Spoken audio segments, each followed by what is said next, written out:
بسم اللہ الرحمن الرحیم۔ السلام علیکم ورحمۃ اللہ وبرکاتہ۔ دوستو، آج کی ویڈیو میں ہم بات کریں گے، یہ مسئلہ بیان کیا جائے گا کہ جن عورتوں کو طلاق ہو جائے ان کو مطلقہ کہا جاتا ہے، تو مطلقہ عورتوں کی عدت کیا ہوتی ہے؟ جن لڑکیوں کو یا جن عورتوں کو طلاق ہو جائے، ان کے شوہروں نے ان کو طلاق دے دی ہو، شوہر حیات ہو لیکن ان کو طلاق ہو چکی ہو، تو ایسی صورت میں ان عورتوں کو کتنے دن عدت میں رہنا ہوگا، اس کے بارے میں آج ہم آپ کو بتانے والے ہیں۔ دیکھیے، مسئلہ یہ ہے کہ مطلقہ عورتوں کی عدت کتنی ہے، تو اس کا جواب یہ ہے کہ سب سے پہلے تو جس وقت طلاق ہو جائے، طلاق ہونے کے بعد میں طلاق یافتہ خواتین، یہ لڑکیاں جن کو طلاق مل چکی ہے، وہ لڑکیاں یا وہ عورتیں، وہ خواتین، ان کے لیے عدت کرنا ہر حال میں ضروری ہے، لازم ہے کہ وہ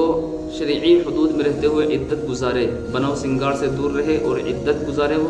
عدت گزارنے کے بعد میں پھر وہ دوسرا نکاح اپنا کہیں بھی کر سکتی ہیں۔ لہٰذا معلوم ہوا کہ وہ عورتیں جن کو طلاق ہو جائے ان کے لیے شرعی طور پر عدت گزارنا ضروری ہے، اور ان کی عدت کی جو مقدار ہے، متعین جو وقت ہے ان کا،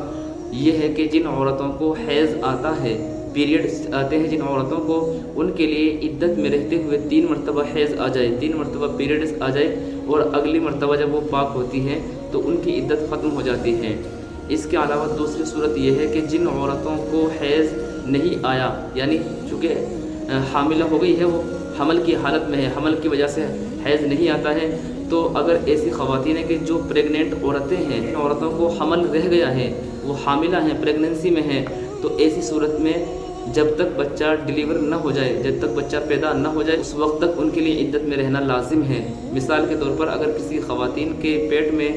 8 مہینے کا بچہ ہے، یعنی 8 مہینے کے بعد میں جا کر کے ڈیلیوری ہوگی، یا 7 مہینے کے بعد میں ڈیلیوری ہوگی، یعنی کتنا بھی ٹائم باقی رہے گا، 1 مہینہ، آدھا مہینہ، 2 مہینے، 5 مہینے، جب تک وہ بچہ ڈیلیور نہیں ہو جاتا ہے، جب تک کہ وہ بچہ پیدا نہیں ہو جاتا ہے، اس وقت تک کہ وہ عدت میں ہی اس کے لیے رہنا لازم ہوگا، ضروری ہوگا۔ اور اگر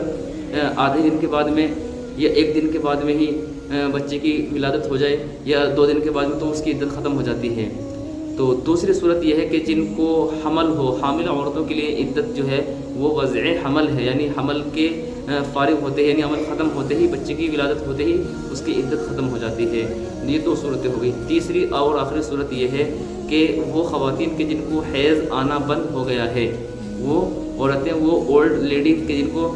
پیریڈز آنا بند ہو گیا ہے، یا کم عمر کی وجہ سے بچیاں ہیں لیکن شادی ہو گئی ہے، ان کو حیض نہیں آتا ہے، تو ایسی خواتین کے لیے کہ جن کو حیض نہیں آتا ہے،